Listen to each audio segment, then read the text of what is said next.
Topik kali ini adalah bagaimana membuat strategi dan target pasar yang sesuai.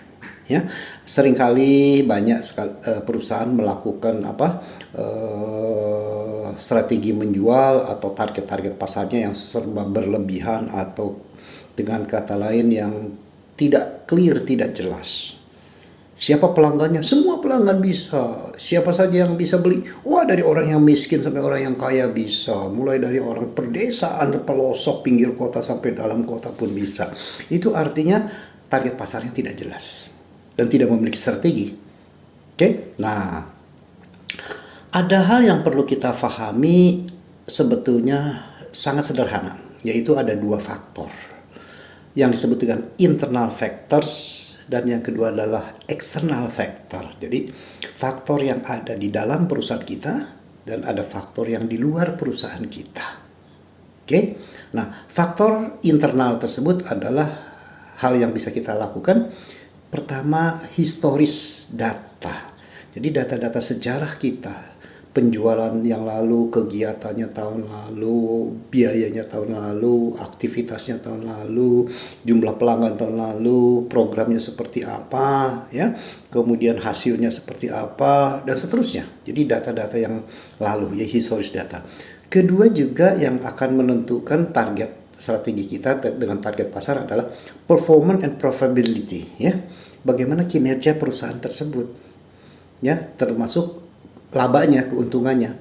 Karena kalau performanya buruk, kemudian nggak ada untung, atau performanya bagus tapi untungnya juga nggak baik gitu ya, tentunya ini akan berpengaruh terhadap strategi pengambilan keputusan top management, ya. Jadi kinerja dan profitability-nya.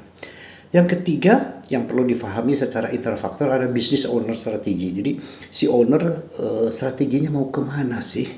Mau berkembangnya secara agresif atau secara konservatif? Karena ini juga akan menentukan strategi pasar kita. Yang keempat adalah aspek kekuatan finansial kita dan organisasi. Apakah kita keuangannya liquid atau keuangannya kita perlu investasi, harus penyumbang berapa besar gitu ya. Kemudian organisasinya apakah kita cukup solid, apakah kita harus bangun organisasi. Nah, itulah hal-hal 4 hal yang perlu kita pahami di dalam pengambilan keputusan atau membuat sebuah strategi internal faktor.